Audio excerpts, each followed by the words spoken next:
Akkam jirtu daawwattoota keenya kan hordofaa jirtan kun OBN International guyyaa har'aa keessummoota lama qabannee dhiyaannee jirra. Keessummoonni keenya ogeeyyota fayyaa yommuu ta'an gargaarsa hospitaala Cirootiif erguuf jiran irratti bal'inaan waliin mari'annaa hanga xumuraatti nu wajjin turan afeerraa keenya.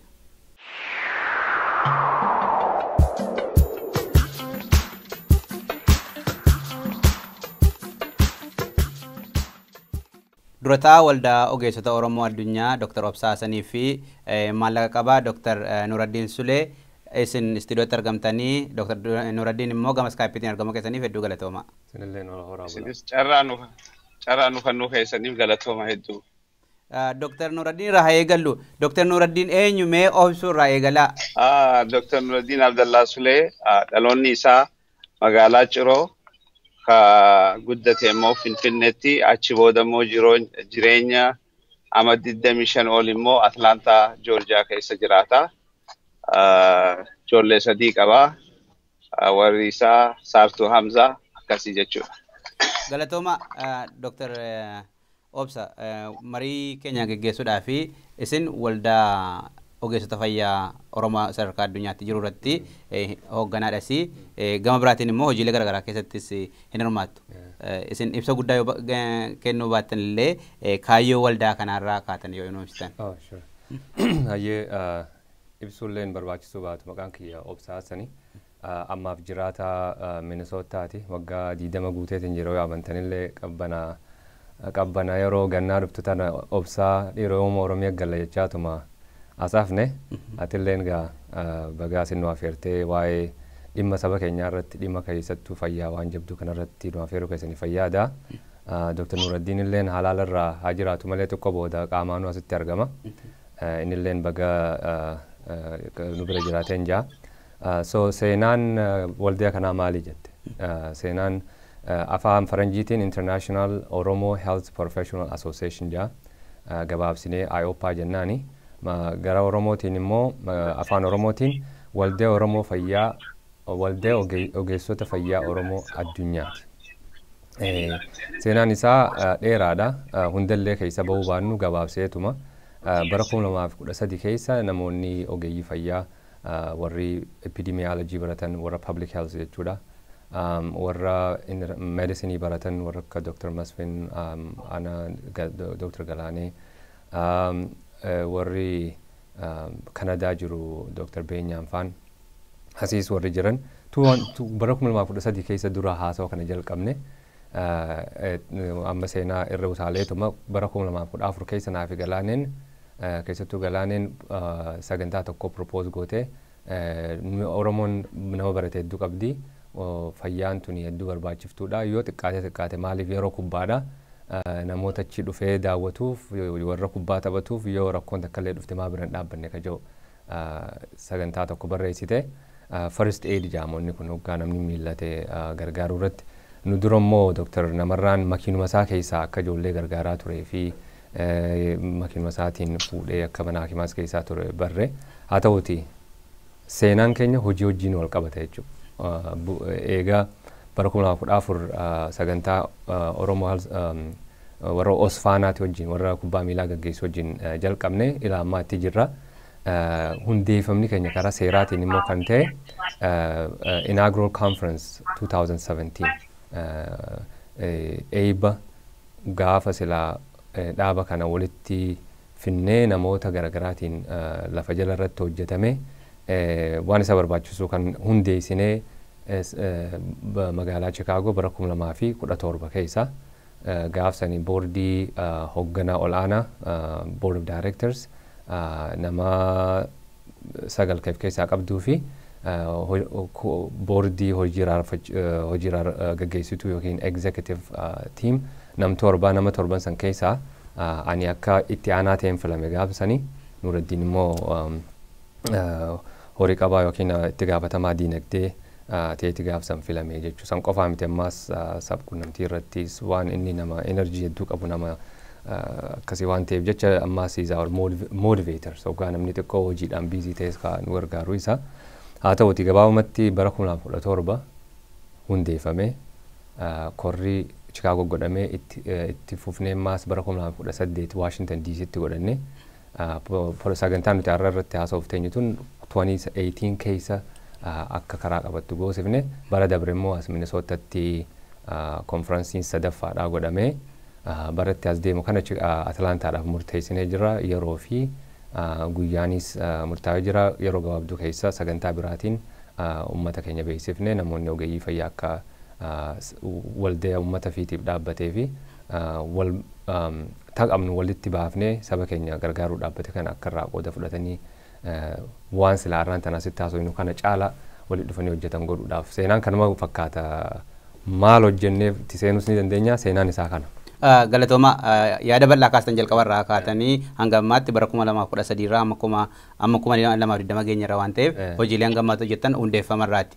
Dr. Nuraddiin hanga ammaatti hojii maaliitu hojjetame isa qofa osoo hin ta'in ogeessonni fayyaa biyya kanatti hojii baay'ee biiziidha hojii garaagaraa hojjettu sana keessatti immoo waldaa ijaartanii kanaaf maaltu isin kakaase?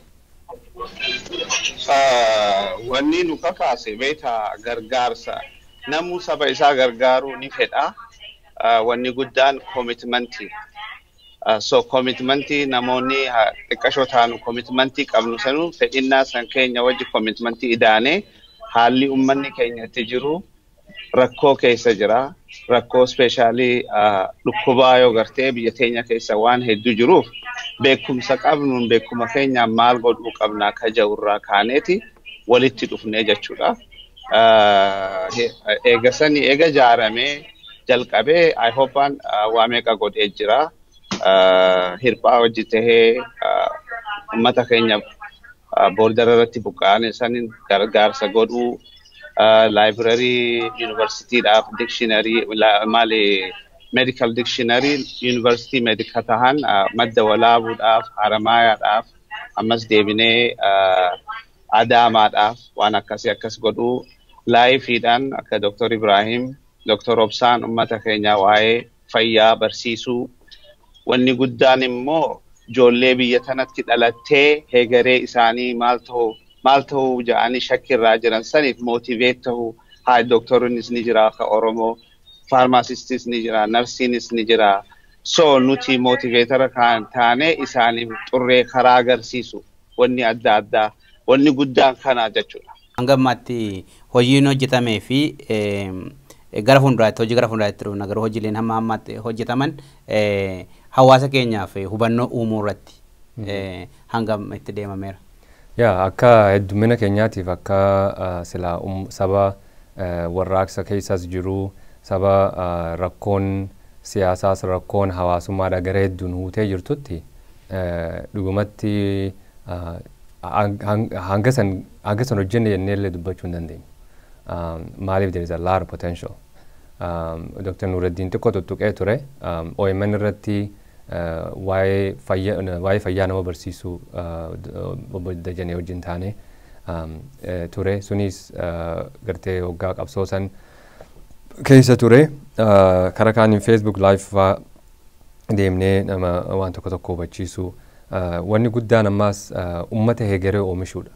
Amma biyya keenyatti medical schooliin tokko kitaaba irraa baratan ka yeroon isaatti dabre fa'aa qaban ta'a takka hin qabaniihu medical school Oromiyaa keessa jiru akka walitti hidhata qabnuun kitaabolee haga 41 request godhanii turanii.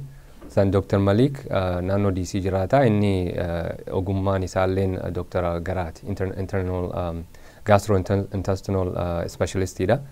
Inni ifirra fudhatee mee kitaaba danuu kana fe'annee deemurra akka ammayyaatiin maalii fi kitaaba latest e-book ka ta'e waan irratti fe'anii geessanii maaliif hin goone je'eeti irratti hojjetee asii biyya geesse. That is huge. Namoota silaa boru biyya san tajaajilu kammoo duruunuu mana medical schoolii san tattaafatee seene barachaa jiru facility isaanii bal'isuun is very important. One dhaabni kun gattaa'eef keessaa mishinii isaa keessaa tokko kan education is very important. Hawaasaaf hubannoo kennu warra mana barumsaa keessa jiru immoo haga dandeenyetti dagalee ta'uudhaaf. Kun ammaas qaamaan dhaqee Arsii Yuunivarsiitiitti lecturer godhee bedside teaching or rounding jaanii doktoroota wajjin Ameerikaa irraa dhuftee waggaa bikkatti dhalatte yookiin bikkaa madura hojjechaa dhufte ijoollota saniif gartee wajjin jiraachuun is very important for knowledge exchange. Wanni nuti biyya teenya goonu wanni as goonu adda. Waan isaan nu barsiisanii jira, waan nuti asii barsiifnus ni jira. Ogummaa fa'aa jijjiirrachuu irratti waan qiimaa taphachuu fuuldurallee ka mijjeessinee irratti hojjechuu qabnu keessaa kun ammaas humanitarian sabni keenya ammallee miliyeenaan ka ta'u buqqee lafa jira. Giraantii Hirpaa International itti barreessinee asii obseen bara 2018 keessa ilaa Haramayaa kaambii ammarreessaa deemuu fi ammallee dira dhawaa kaambii namni buqqee jiru dhaqanii nama gargaaruun suni tokkoffaa uummanni keenya daanuu haala sanii taa'ee haala illee yoo jiraate nuti qaamni keenya tokko kajoosan uummata keenya agarsiisa. So dhuga nama dadhabe gargaaru qofa osoo hin ta'in hamilee namatti horuudhaas ta'a. Gaafaan biyya dhaqee Oggeeyyota Fayyaa Oromiyaa kajaam Oromiyaa Physician Association isaanillee akkuma nuti asitti hundaa'aa jirrutti hundaa'anii akka tasaa teenaa fi Dr. Guddataan achirratti argamnee turre. Wanti takka kana tuqe maali? Nama Oromoo tokko inni bishidiima hojjetaa. Bishidiima kun karaa adaree biyyooti. Gaafa uummanni buqqee kaambii ammarreessaa galu kan achitti illee ajjeefamuu danda'u kan warri isaa hojjetan illee miidhamaa turanii lubbuu isaa kannee uummata san keessa galee tajaajilaa ture. Nuti akka dhaaba guddaa kanatti haga san kommit taanee jirra. Namoota akka isaa kana gargaaree jirra. Kun hundinuu waan fuula dura gartee riflekti goonee tarsiim xiqqoo dhawataan itti deemnee godhuu dandeenyu fa'aadha. Roon maaloo fakkii uummata ijoollee teenyaaf ta'uu ni dandeenya. Sanuu hoo yooma namni tokko Ohaayoo jiraate Doktara Oromoo ka neurosurgeon gurbaa tokko birraa jaanii ijoolluma asit dhalattee as guddatte Cornell University irraa Medical School fixee amma Minnesota tanatti residency argate neurosurgeon. Neurosurgeon is a big deal community teenya keessatti yeroo hedduun argitu. Namoota akka isaa kana yoo namni waan akkasii kan barate do we have a system in place online irratti formiin jiraate namoota nama abaluu jira ka jiru kana maappi goone kana hundaa wal qindeessuu irratti kun hundinuu waan silaa fuula dura irratti hojjechuu qabnu. Gaafa itti gaafatte maal ture hundooytanii waan silaa saganteeffatanii fi waan dandeettiitti qabdan hundaa bikkaan geessanii ka jiru. Awwaniin jechaa jiru san bikkaan hin geenye hin xuuneewu scratch yookiin ammaan tana gartee gubbumarraa tuttuqaa jirra. Kuni dhaloota nu booda dhufuuf nuti imma lafa kaayaa jirra waan kana. Dhaloonni nu booda dhufu immoo kana daran cimsee akka isaanii malutti dhaaba kaniif duraan deemee hojii sagantaa bal'aa nuti qabne yommaan tana baayiloo keenya fuutee ilaalte mission and visionii nuti qabnu waan laafaa miti waan silaa biitii takka irra karoorfattee fakkaata. Kana hundaanuu wanni nuti bal'ifnee gooneef namoonni nu booda dhufu waan kana fuudhee irratti hojjetee bikkaan ni ga'a kajoo waan abdii akkasii qabnuufi. Dr. Nuraddiin biiroo fayyaa Oromiyaa waldaalee biyya keetti hundaa'anii jiran kan amma Dr. Obsaa afaan kaasanii isaanii wajjin hidhata qabdu gara fuulduraatti hojiilee achitti hojjetan waan qabatamaadhaan achi jiru akkasiin biraan ga'aniif odeeffannoo wal jijjiiruudhaafis yoo ta'e waa hedduudhaaf murteessaadha waan ta'eef isaan irratti hojjettaniittu. Leetara iimeela obbo Darajjeedhaaf barreessinee turre achi booda itti aanaan isaa iimeela nu deebisee jira. Waa hundaan akka nu bira dhaabbatan meeshaan kun hoggaa biyya gahee akka kararratti gufaatii fi gufuun akka tuyne akka nu gargaaran ammas hospitaala kana heegareedhaaf fooyyessuu tolchuuf remodel godhuuf akka godhanis waadaa nu seenanii jiranii qaamaan immoo namoota CEO hospitaala Ciroodhaan qaamaan walaagarree jirra. Biiroo Fayyaa Oromiyaa magaalaa Ciroo jiru itti gaafatamaa Ahmadiin isas wajji teenyee haasawinee jirra. So hariiroon isaa wajji eega projektii kana jalqabee ilaa ammaa telefoonaa fi iimeelaadhaan wal arguu jirra. Isaanis gama isaaniitiin waa'ee projektii kana hedduu hojjechaa jiranii wan meeshaan kun yoo biyya gahee yeroodhaan akka kararratti waa takka hin taane yeroodhaan ummatatti akka gahu ammas ummata kakkaasuu fi waa meeqa proogiraama baasutti jiran isaanis gama isaaniitiin meeshaan hoggaa biyya gahu. Karoora keessan keessatti yookaan immoo mul'ati keessan barsiisuudha, qorannoo garaagaraa gaggeessuudha, gara Oromiyaatti imaltanii waa garaagaraa hojjechuudha, dhaabbilee garaagaraa hundeessuudha fayyaadhaan kan wal qabate. Qaamuma sanaa kan ta'e immoo amma gara biyyaatti deemuudhaaf imala gochuudhaaf gareen isin biraa qophaa'ee jira isiniin dabalatee Harargee dhihaatti meeshaalee fayyaa hospitaala Cirootti geessuudhaaf karoorri sun maal fakkaata? Walumaa galatti dura karoorri biyya teenya tanaa fi biyya manatu jirru nuti biyya teenya jenna tanaasi bikkatti dhalanne bikkaan dhurti teenya jirtu walitti dhufeenya cimsuudhaa fi waan asii baranne takka ilmaan galii takka ilmiin galii waan jedhamu tokko jira karaa biyya teenyaatti. Jechuun bikka gahii ilmaan horii kootu waggiin taan immoo dalagadhu jabaadhu maallaqaan galii jechuudha. Takkaa'oo beekumsaan galii waan jedhamu jira. Nuti dhaabni kun waan san facilitate godhuudha. Amma warra Dr. Maatiyaaroo Faakajuumaa fi Dr. Alaabsii Jaanii warra Yuunivarsiitii Minnesootaa kanarraa riisarchi godhu. Amma dura Jimmaa Yuunivarsiitii deemaniiti waa'ee dhiibsammuu kana faarratti waa'ee substance abuse keessatti waa'ee jimaa laachisee riisarchi godhanii peeparii publish godhanii jira. Gaafa manni keenya lafaa buqqa'ee akkasitti kaambii adda addaatti qubatu namni jiruuf jireenya isaa dhabe kan fayyaa qabu hagamta akka rakkata. Mee maal godhuu qabna karaa mental health fayyaa sammuu kana maal godhuu qabna ka jedhu sagantaa tokko irratti hojjechaa turre sagantaan sun bikka hin dhayne malee haa ta'uuti Haramaa Yuunivarsiitii irraa Dr. Lammeessaa akka warri Yuunivarsiitii Minisootaa kun sponsor godhe simpooziyamii Kaampalatti qophaa'e tokko Yugaandaa dhaqu goonee ture. Sunis rakkoo dhimma uummata buqqa'ee sanii fi stress, resilience, displacement kun hundinuu fayyaa irratti maal godha ka jedhu simpooziyamii sanarratti argame achirratti wanta presentation yookiin waan silaa qorannoo sana dhiyeessee ture.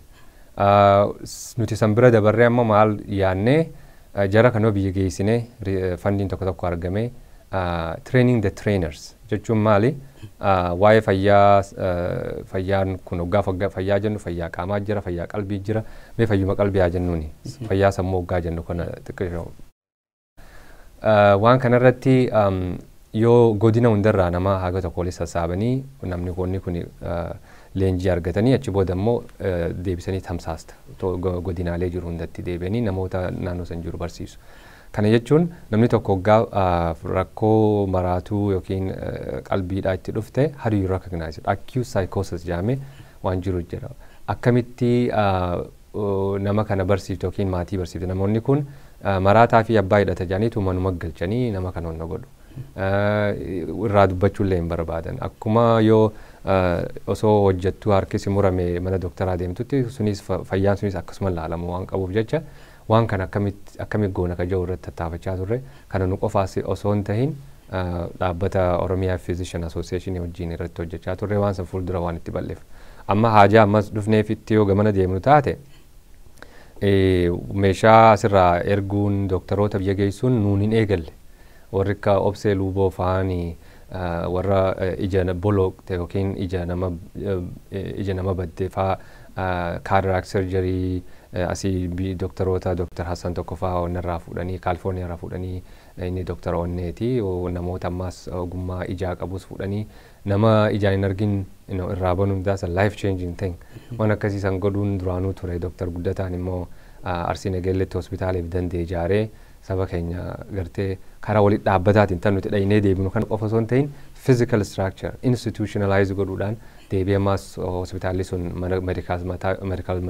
medical school mataa isaa qabaate warra biyya san tajaajilu oomishuun faan waan babal'aa akka fakkiitti nutullee fudhannu jechuudha. Sanuma wal qabsiifnee waa'een ciroo Bonuuraddiin ciroo dhalate ani immoo bikinti dhaladhe magaalaa Baddannoo gaara mul'ataa keessa Harargee bahaa Harargee lixaa Hararguma takka jechuudha baha Oromiyaatiin olachuutu haa ta'uuti gaafama Dr. Guddataa fi Aadde Obseen dhufanii seenaa waan isaan hojjechaa turan konferensii keenya bara 2018 irratti haasawan nutilleen maal godhuu dandeenya ka jedhu nu keessa kakaase jechuudha. Ansan durallee hospitaala Baddannoo yeroo meeqa itti deebi'een ture gaafaan biyya dhaqallee itti aanaa eegumsa fayyaa biiroo Oromiyaa Dr. Abdulkadir Galgaloo fa'aa wajjinis haasofnee hospitaala waggaa 10 ijaaramuu ture biyya takka keessa waggaa 10 hojjetamaa ture hospitaala Baddannoo hanquu bishaanii fa'aa rakkachaa turanii hanquu elektirisiitii fa'aadhaaf rakkachaa turanii kana fa'aarra maal hojjechaa akka jiran fa'aa wal dubbannee fuuldura immoo sagantaa akka amma cirootti godhaa jirru kan akka bal'isuuf teenyu itti himeen ture baruma marra dabarre kana ciroo maaliif waan kana goone kajoottiin xiqqishoo seenee achi booda gara isaa achi dabarra. Ciroo inni fudhannee fi osoo konferansii sanii dhaqin dura nama Oromoo jiraata Kaalifoorniyaa tokko obbo Ammee Jaamee jira. Inni anaa fi Salaaddiin Dr. Salaaddiin Jaanii he is a pharmacist Nebraska jiraata. Nu lameen qunnamee nama Oromoo tokkotu ciroo jira gargaarsa hospitaalaatii fi isin gaafataa jee namni kun Dr. Shamshuddin Jaama. Mee profaayila hospitaala sanii illee nu ergii maal hoggaa jennu rakkoon hospitaala sanii hedduu bal'aa. Nuti maal jennee mee maal haa goonu jennee osuma haasa'u jirrutti konferensiin keenya ka waggaa sun dhufe achitti wal agarree Dr. Guddataalleen challenge jechuun afaan Oromootti waan hojjechuu qabnu kana mee xiqqoo irraa ka'uu qabdan jee namni hundinuu bikkatti dhalate qaba alliis rakkoo ganda bikka sanii bara.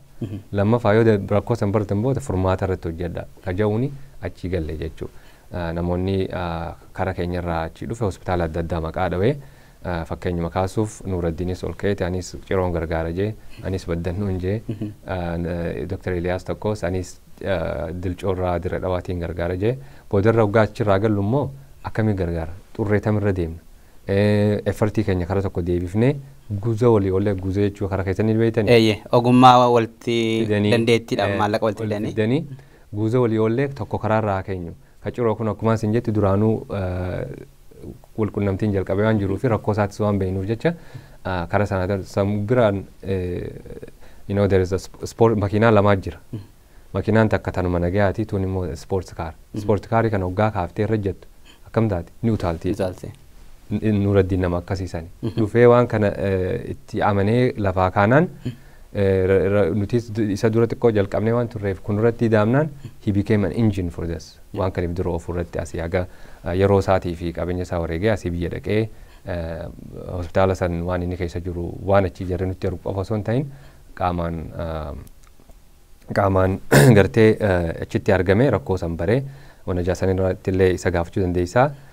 Eega akkasi waliif finne booda tokko irratti karaa qabsiifne achi booda dhawataan kaanitti dabarreenne okay yoo wayii erginaaf jenne akkamii waa erginaa muuxannoo reefu bara 2014 irraa yeroo osfaanaadhaa jalqabne hoggaa dirree sanitti nama gargaaru ani hospitaalaan hojjedhaa ture tu bikkatti na ergee jira NGO maatar jaamtu tokko isaanii wajjin firummaa yeroo dheeraa duruun uummannee jirra akka ayoppaattis akka warra kubbaa Oromoo gaggeessu osfaanaattis so gaafa projektii kanatti lafaa kaafnu isaan duruun waan kana addunyaa hunda keessatti hojjetanii wani nu gaafatan qoftiin meeshaa warehouse keessaa yookiin magaazina keessaa qabnu isiniif kannina noolii baasu qabdanii waan tokko tokko kaba'uu jira jaanii nuti magaa ciroo inni irratti haasa'uu danda'a achirraa mee maal barbaadan jennee achi booda riviizhina meeqa keessa dabarreeti arraas geenye jechuudha. Dr. Nuuraddiin akkuma Dr. Obsaan kaasanii injiinaa hojii kanaati kan isaan jedhanii dastanii tarkaanfii fudhachuudhaan gara biyyaa deemtanii rakkoo hospitaala ciroo keessa jiru adda baastanii fiddanii isaaniif dhiyeessitanii isaan immoo isin gargaaranii amma biyya deemuudhaaf jechaa jirtu. Rakkoo isin agartan maal fa'i ciroo gaafa deemtan? Wanni si ajaa'ibu nama biyya kanaa turee achitti haa dhaladhu malee nama biyya kanaa turee waggaa dhaqee achi ilaalu guyyaa duraanii san hedduu mataan kiyya na dhukkube dhugumaan sin jaawwannin haala laaleessan ispeeshaalii ciroon kun eega jaarame hospitaalni ama 50 oli lammaffaa riferaal hospitaala jechuun waa meeqa tajaajila jechuudha haalli immoo tajaajila nama miliyoona 2 ol amatatti tajaajila garuu meeshaaleen isaan qabanii fi haalli achi jiru hedduu nama gaddisiisa. Guyyaa lama wanti kagoone documentary video kakaasne mucaa shabbo wajji elninis Australia irraa dhufee ture achi wal agarree hedduu guyyaa duraanii ani sa'a boodarratti hin danda'u jeen arkuun dadhabe laaluu hedduu naga dhiigaa fi rakkoon uummanni heddumminni jiru dawaa hin jiru meeshaan hin jiru namoonni heddumminaatii fi warri tajaajila kannan waliin madaalu hedduu nama rakkisa. So sanin guyyaa duraanii san sa'a booda nin galee guyyaa lammaffaa ganama ammas deebinee akkasuma guyyaa guutuu documentary sanin hojjenne kana waggaa laalu dhugumaan gargaaruu qabnaan jeen yoo dadhabeen jee yoo naman dhabee kophaa kiyya waan tokko numan godha jeetiin achi deebi'ee dhugaa rabbiin sin jaa maaliif hedduu nama gaddisiisa haalli namni keenya jiru. Qotee bulaan kun guyyaa lama miilaan dhufee hospitaala Ciroogaa dhufu dawaan hin jiru. Si arku wanni asii waa takka hin qabnu Adaamaa deemi jaan ni beekta qotee bulaan waa takka hin qabu Adaamaa hoggaa deemu Adaamaan dandeenyu Finfinnee deemu jiruun Finfinnee ni beekta rakkoon isaan keessa jiran rakkoo kana ja'amee hin himamu. So wanni ani murteesse akka muuxannoo keenyaan akka beekumsa keenyaan waa takka godhuu qabna je'eetiin achirraa onnadhee as gaddeebi'ee rabbiinis nu gargaare. Komiteen akka Dr. Obsaa akka qallina isaa ilaalin nama jabaadha. Isaan nun deema beektaa isaa inni aanaan injina jaamalee kan nun deemu isaa hedduu ani unoo warri xayyaaraa na yaamu jira seenuuf hin deema katti hafe isaatu fufu kan nun deemu isaa ani mootaraa garuu ka'oofu isa. Cirootti hojiileen amma yookaan immoo meeshaalee nama fe'amaa jiran kun maal fa'i rakkoo maaliifaa furuu gaafachi ga'an? Taciroo rakkoon ciroomaas rakkoo hundaa wal fakkaatu. Waan si ajaa'ibsu Oromiyaan hedduu nama naasifti beektaa. Biyya badhaatuu taatee biyya yeroo dheeraadhaaf shukkubamte akka sila hawaasni sun barbaadutti akka badhaadhina uumaatiin qabnutti hedduu gadaanaadha. Haa ta'uti Shabboo Alii Shabboo namni jaamu Shabboo Alii Shabboo kuni nama miidiyaa Shabboo miidiyaa qabu. Yeroo sanii yeroo afran qalloon biyya galte san biyya jira akkuma Nuuraddiin dhaqetti yeroo isaa fudhatee ninis wajjin rakkoo san tan nuti himnu daran karaa qabatamaadhaan waraabanii jiranii waan sanii fuulduratti amma gulaalamee dafee gadhiifamuuf ta'a soo namni arguuf ta'a jechuudha.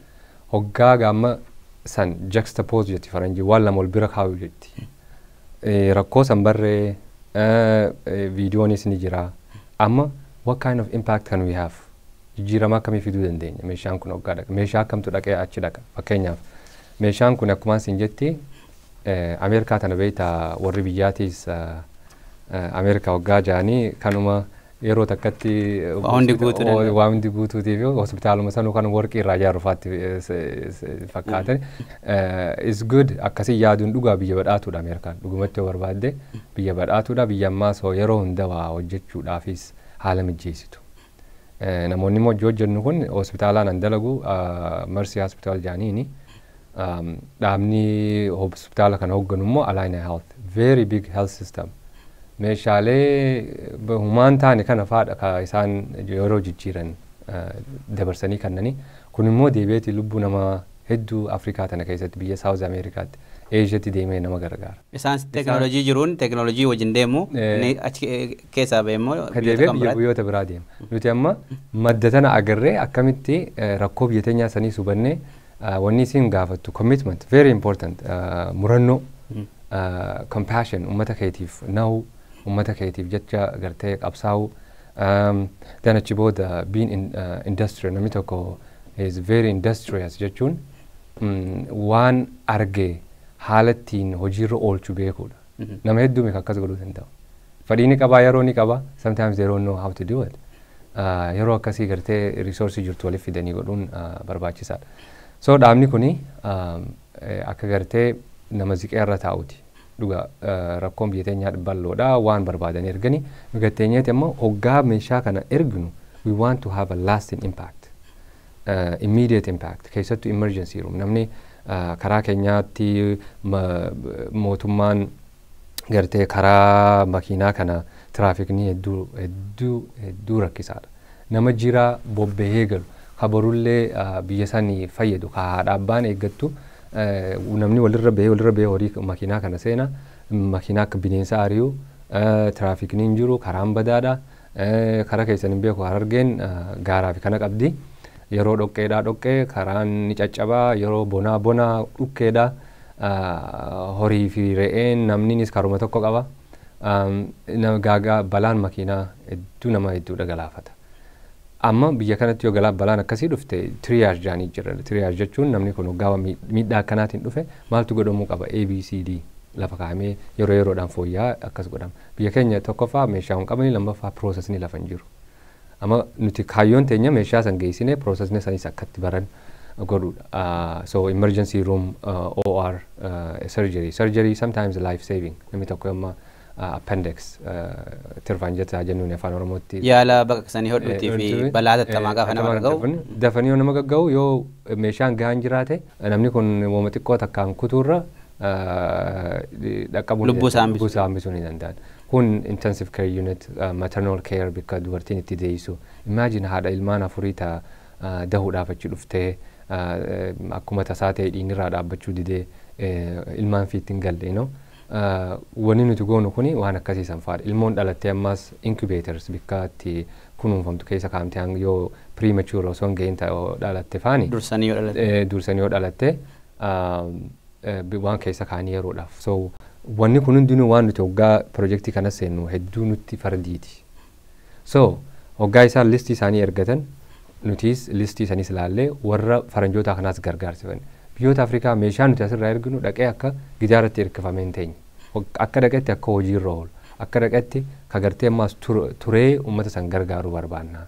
Hospitaalli rakkoo kanaa qabu hedduu waan jiruuf ammaaf kan yoo geessine this is what we want jenneen.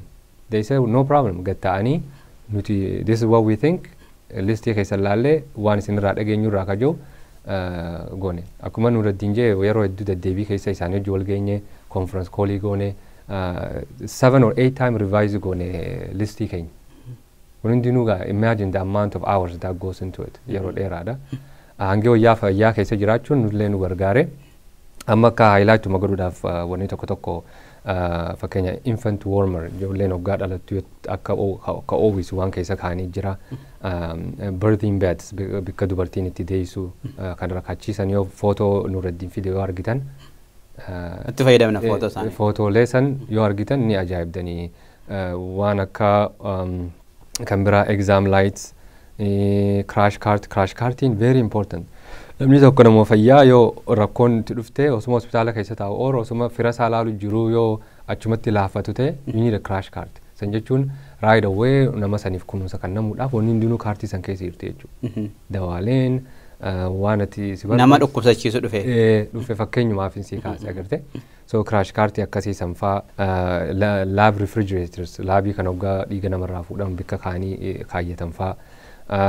Wanni biraa gurguddoon infant incubator kun daa'ima osoo hin gahin dhalate kana bakka keessa kaan jeen ture.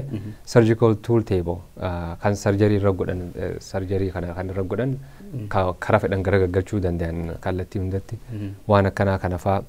Gurney nama kan ittiin dhiiban nama hoggaa dadhabee kartee namni keenya wasaasaa jaaniitti ceekuurra kaayyatee gateetti irraan baatanii deeman. Achi keessatti immoo easily gurney kanarra kaanii kan dhiibaniin kana faa waan silaa hojjettoota san osoo isaan illee hin hubamne na godhu. Kun immoo siree dhumtuu siree duwidan dhukkuba biraallee si fidduu ta'a gartee sireen irraa illee dhiqamuu dandeessu irraa qulqulleeffamuu dandeessu hospital beds firaasha irra ciisuu danda'an.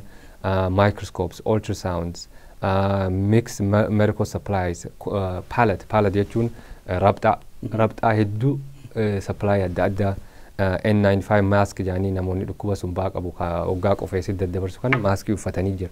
Kana hundaa'uu hedduu isaa erginaa fi kun baby bassinets ijoolleen dhalattee hanga haatii gara manaa hin deebiin bakka keessa kaa'anii haadha haatii asiin ciifti isiis bira kaa'an. Achitti beektaa hansooluma uffatan kana jala maranichi jala kaa'an yeroo asitti illee haatii gartee qaamaa fi skin to skin jaanii haatii ilmoo fi akkaataatti ifin maxxansitee wanna godhan hoosisuuf illee ni godhan garuu achi booda haga isin haatiin isaan xiqqoo hafuura fudhattu bakka kaa'an fa'a.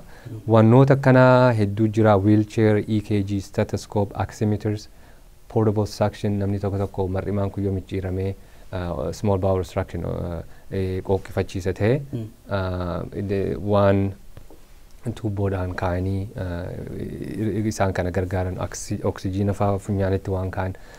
Wanni kun hundinuu amma gaafa karaa achi dabaruuf waan kana fa'aa keessaa qaba. Listiin isaa kun achitti illee fooyya'uu danda'a. Guyyuma meeshaa erginu kana boru jechuudha. Jarri kam godhaa waan kana hundee injiinar godhaniiti hoggaacha dhaqa elektirika biyya keenyaatti humnachiiti hojii akka deemu ni godhanii. Deebi ammaas gidaaratti akkataan itti seenu pilagiin asiitii fi kachii wal dhaba. Sun hundinuu irraa jijjiiramee jira. Sireen asii hydraulics laafatti dhiibdu tuni electrical component ta qabdu jira. San biyya teenyatti wajjin ni ulfaattis irraa baasanii faadha akkachitti harkaan maanyuulitti deebisanii garuu haaree takkasiisan faadha. Waan akkasiisanii isinillee boru dhuftanii tachitti ni argitanii borummaa waanumaan amma keessaa dubbachaa jiru kan maaltucha keessa jira hawaasaaf ibsa kannu warri faranjootaa suni. Lammaffaa yoo konteenarri suni is 40 feet 41 or 40 feet dheerinni isaa achi keessaa meeshaalechi galu kanarraa yoo qaawni xiqqaan tokko hafe maal barbaadan kan biraa weeraawusii keessa seennee halaaluu jaanii achumatti irrattis ida'uu dandeenya jechuudha. Waan akkasiiti boru achitti argamanii waan san arguun nutiif is a dream come true akka faranjiin jettu isaani. Meeshaalee hedduu nutti himtanii meeshaaleen kun biyya sanatti dhaqanii akka hojiirra oolanii fi gareen dhaqee leenjii kennu jira namoota achi jiraniif kan jedhudha. Kabiraan immoo maallaqatti yoo jirame hangam ta'a deeggarsi meeshaalee amma walitti qabame kun. Yoo asirraan wajjin ka deemu nama faranjii tokko he's an engineer asii biyya Afrikaa tan yeroo hedduu deddeebi'a. Inni ogummaan isaa waan kana ta'eef wajji deemna. Amma hospitaala hoggaa gaafannu nu gaafate do they have electrician nama waa'ee elektirikaa beeku. They didn't have it. Namuma amma nuti barbaannu nama ogummaa san qabu ka achitti leenji'ee yoo wanni takka badde hanga torbaan nama Finfinnee irraa baadhatanii fidan osoo hin taane right away wanni fayyaa kun laafatti fudhatamuu qabu akka hojjetan waan akkasiisan siistama akkasiisanillee barsiisuu yaalii godhuudhaaf nu wajji deemanni. Kan biraa nuti hoggaa dhaynee ijaaf gurra uummata keenyaa hoggaa argannu wanni kun nuti dagalee isaaniitti itti geessine malee ka amaanaa tan nurraa fudhatee uummata saniin itti tajaajilu hojjettoota achi keessaa gaggeessitoota hospitaala abbootii qabeenyaa achi jirtu waan kana to'achuu irratti waan kana isin kana fiddanii nutillee kana goona jaanii motiveet ta'anii ka'uu yoo manni qulqullinaa tokko karraa barbaachise warra Ameerikaa eeggachuun qaban warra Awustiraaliyaa kachi waan kanaaf gumaachi warra Kanadaa eeggachuun qaban nuti uchitti maal godhuu qabna qulqullinni isaa eeggachuu ammas biyya teenya ni beekna hojii irratti namni akkuma fedhe godhata waan nuti biyya tana keessatti hojjechaa jirru sanillee itti himna hojiin biyya kana kabajaadhaan seentee kabajaan hojjettee nama dhufee tajaajiltu kana abbaa qabeenyaa ta'u abbaa harka qalleeyyii haa ta'u akka ilma namaatti gargaaruun maal akka ta'e through time wal barsiisuu irratti wanna goona. Kun ammaas akkuma isin jee sagantaa ani baddannootti waa erguun hin barbaadu ta'e CEO'n hospitaala sanii akka dhufee waan kana arguu barbaadu. Ciroorraa baddee isaarraa warri Harar hospitaallee Harar jiru Kaadirree dhawaa jiru gaggeessonni hospitaaleen kanaa dhufanii achittillee qaamaanis wal agarree wanni hojjetame kun akka dhufan barbaadu. Nuti waan kana hoggaa goonu mallee namoonni fedhii akkanaa qaban xurree agarsiifne akka uummata isaanii gargaaran barbaadu. Sagantaan wanni kun gartee asirraa ka'ee biyya dhaquudhaaf 7 jaayilaa 8 fudhata. Achi as jidduutti duruunuu waan haasofnee CEO kaampaanii isaanii Ciroodhaa Bawaliyyii doktoroota achi keessa jiru warra bulchiinsa godinaa warra health officeraa warra ammaas haga naannoo Oromiyaatti wal quba qabnaa isaan kun hundinuu akka achitti argaman keessattuu ogeeyyiin fayyaa Oromiyaalleen akka dhufanii achirratti argaman kana hunda wanni goonuu fi wanumaa tireef kattesan leenjiidha. Isaanis nu barsiisu nutilleen irraa baranneeti. Maaltu isaanitti fardi prioritization hoggachi as deebinoo reflect goone project kanarraa maal barannaa fuuldura akkamitti akka uummata keenyaaf malutti goona kajoos achumatti haasofni as deebi'u teenya jechuudha. Amma kun hojii guddaadha. Mootummaan sadarkaa federaalaattis ta'ee gaafa biyya kana biyya sana gashitanii haala kaffaltii wayitti kaffaltu moo deeggarsa kamii isin godhamaa jira akka naannoo Oromiyaattis akka mootummaa federaalaattis. So deeggarsi osoo achi hin dabarreewu laguma baar keessa jiru kanatti dura wanni kun nooliin isaa argamuudhaaf namoonni hoggaa sagantaa kana projektii kanatti dhiyeessuun duuban deebine. Fayyaa adaanii fundraising ajaa'ibaa goone warrummaan Oromoo health professional keessa jiraniis miseensonni keenya warri akka Dr. Malik warri akka Dr. Ismail Dr. Galaanee Obsee fi Masmin hundinuu obbo Anuusheen kan dura sagantaa kanaa naqamteetti godhe namoonni kun maallaqas gumaachanii waan fedhii isaaniillee dandeettii isaaniillee kan hunda gumaachani.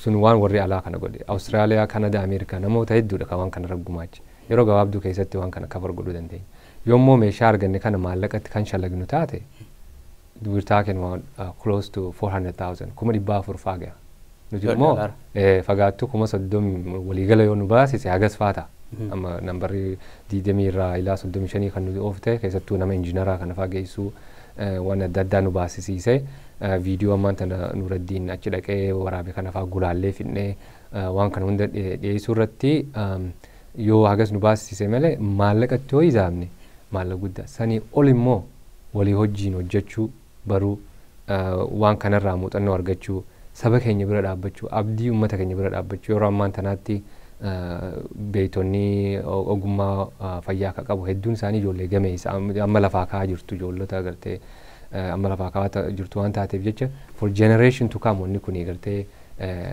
waan maallaqaan alaa waan hedduuf keessaa qaba added value waan jedhamu saniifuu sanfaadha. Hawaasni Oromoo biyya alaa jiraatu hedduudha. Gama garaagaraatiin hojii garaagaraa hojjeta biyya kana keessatti ogummaa fayyaati alas jechuudha. Garuu rakkoon biyya keessa jiru rakkoo garaagaraati. Rakkoon fayyaa jira, rakkoon diinagdee jira, rakkoo garaagaraa jira. Hundumtuu akkasiin walitti dhuftan kana ogummaa isaatiin ijaaramee biyyatti maal hojjechuu qaba jettusin?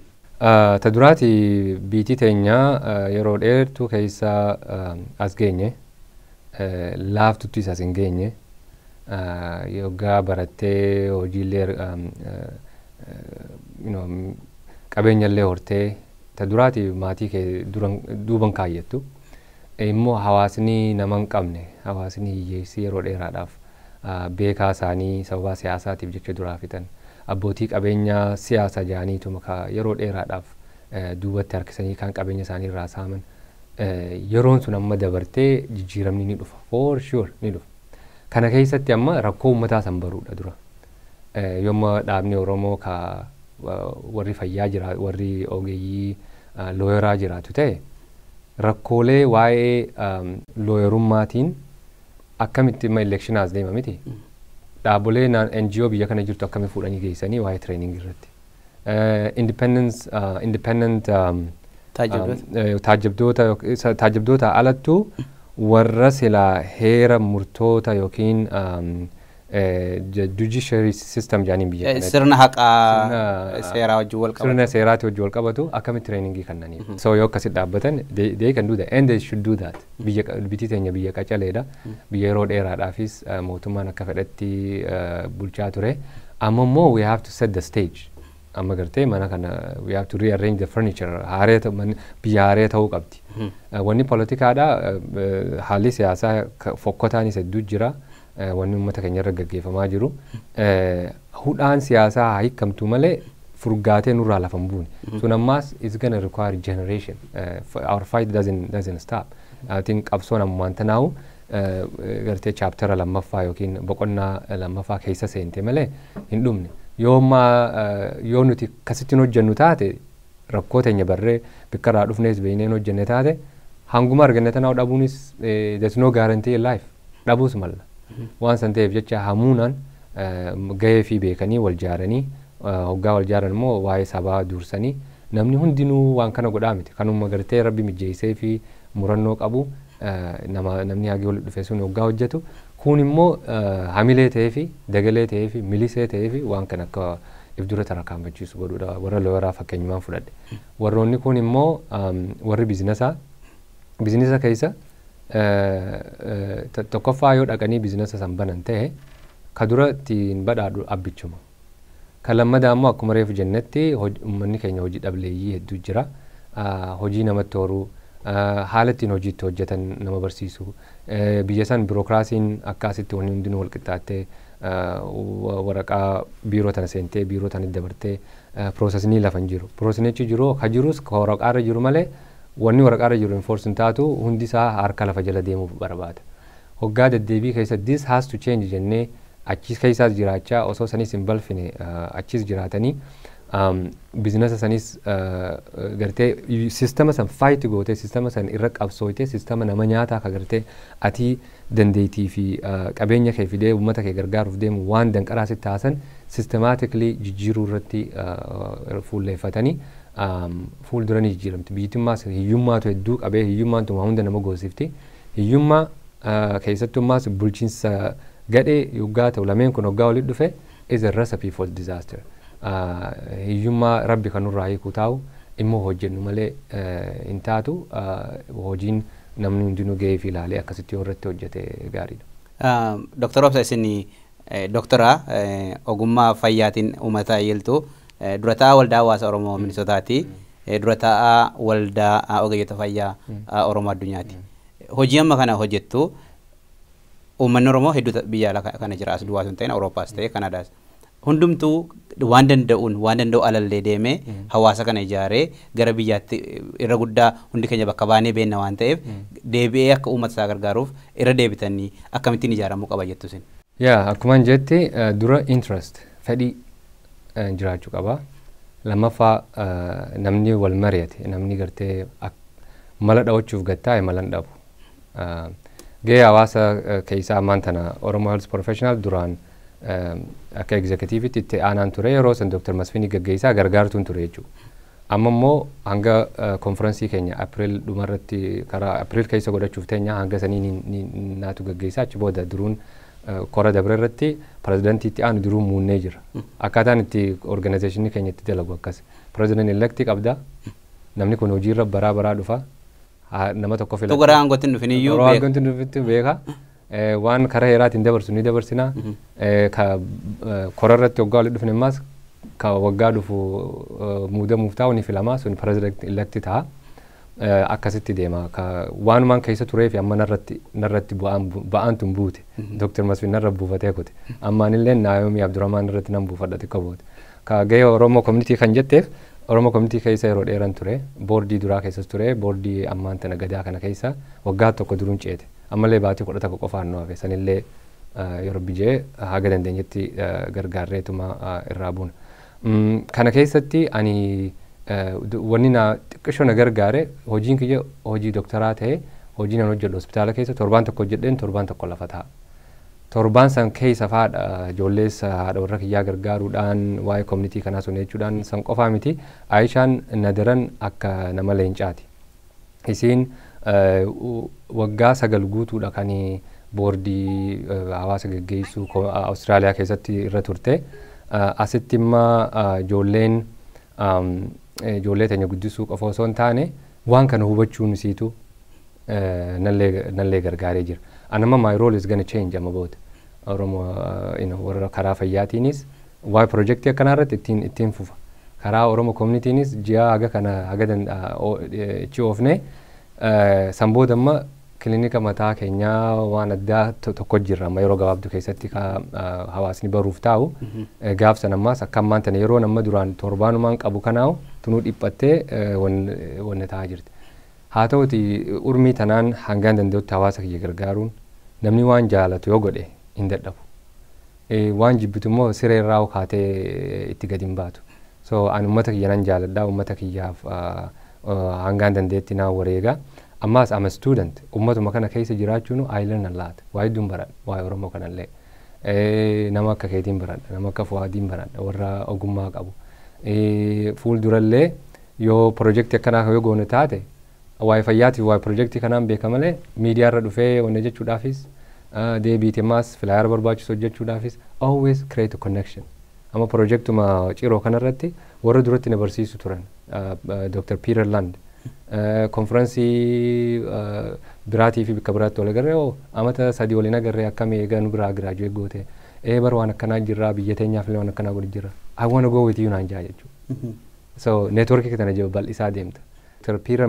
Peter Melkart jaanii kaasii Cure Hospital ka Fistula Hospital ka Itoophiyaa keessa jiru Finfinneetti ka argamu amma dura nama 11 asirraa geessee ture. Gaaf sananii isa jalatti illee njaa ture. Isaafillee biyya teenya jee isas gargaaraan ture gaafsan amma sagantaa kanarratti inni boordii warra meeshaa kana nu kennu achi keessa jira. Sagantaa kanarratti jiru wal agarree waan akkanaa jira innaan hedduu gammade. Amma warroonni kanaa kuni hoggaa waa hojjennee agarsiifnu yoo biyya teenya doktoroota waa hojjechuu barbaadu ka Oromoon ta'in achi geessuu barbaanne karaa kana bana jechuudha. So kallattiin tiyya karaa san deemti jechuu barbaadeeti amma waan ati kaaftaniif. Kana maaliifin dubbadda waan itti dandeettii qabnu waan itti fedhii qabnu laallee uummata keenya bira dhaabbachuun hedduu barbaachisaadha. Kan I cannot stress that enough. Amma warri akka Dr. Ibrahim faan asillee dhufanii waa'ee HIV waa'ee dhiyoota nama madda walaabutti dirree Abdulaxiifaa hojii godhaa jiran hostel jaanii bakka ijoolleen baadiyyaa fagoorraa dhuftee barattu keessa ta'anii itti baratan wanni kanaa kun babal'achuu qaba. Ammas uummanni keenya yeroo dheeraa hiyyummaa keessa ture uummata hiyyoome kana nuti warri alaa kun warri biyya keessaa mala dhooyne kara tokkotti fuulleeffachiisuun nurra jira. Sabni jabaate suma boonsa malee sabni jabaate suma boonsa sabni jabaate ammas sirraa bilisa ta'a sabni jabaate ammas wabii keeti ta'a wabii biyya sanii ta'a waan san ta'ee fi yeroollee qabaannee dadhabbiin isin jirtu jechuu kiyyaa miti hanga dandeenya keessatti tattaafachuu kanaaf goona namni kunilleen akka isaaf mijjooytetti akka tattaafatan goona maayyii irratti yoo community fi waan kanallee tabarootti hin qabne just be the best in what you do. Waan hojjettu keessatti fiixee ta'i. Biyya Ameerikaa kana keessa jirra get involved in political process. Amma we are in 2020 electionaa jira. Warri filamuu barbaadu gama keenya horiyeetti nu filaa jedha. Garuu filuu qofaa miti keessa seenii kaampeenii keessa seenii akkaataatti waatti organize godhan bare. Be a staffer. Kaampeenii irratti siin gargaara ani muuxannoon barbaada ofiisa kee keessatti na qaxaruu qabda. Achi keessa seeni hoggaa dhimma Oromoodhaatiif pilaatfoormii uumta jechuudha. Gaafa namni tokko filame gaafa hawaasni haajaa qabu hoggaa ulaa dha'u ulaa duuba siitu jira akkasitti hawaasni tokko guddata. Biyya alaa kana Oromoon baay'ee baratee jira sadarkaan isaa gargaara ta'u malee hedduun isaa immoo gara fayyaa irratti hin agarra narsimmaadhaanii hojiilee garaagaraatiin. Uummanni kun walgahii keessan dhufuurrattis yoo ta'e barattaanuttis dhuunfaadhaan gargaaruun isaa nafu maatii isaa walitti dhufee akka keessan kaatti hojjete immoo waan guddaa iddoo tokkotti hospitaala tokko irratti dhiibbaa guddaa uumee rakkoo sana furee rakkoo kan biraatti darba. Inni qofa hojjetan immoo hamma sanas gahaa ta'uu dhiisuu danda'a. Akka isaan ba'anii gara keessanitti makamaniif akkasuma akka ergaa dabarsitanii.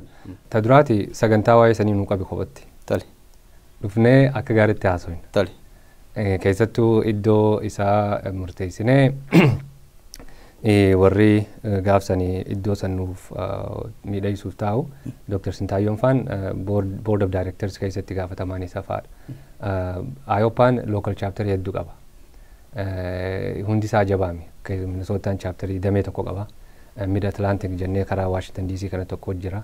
Atlantaanis irratti hojjechuu qabanii. Deebiitii Michigan, Portland, warri Texas ni jiru.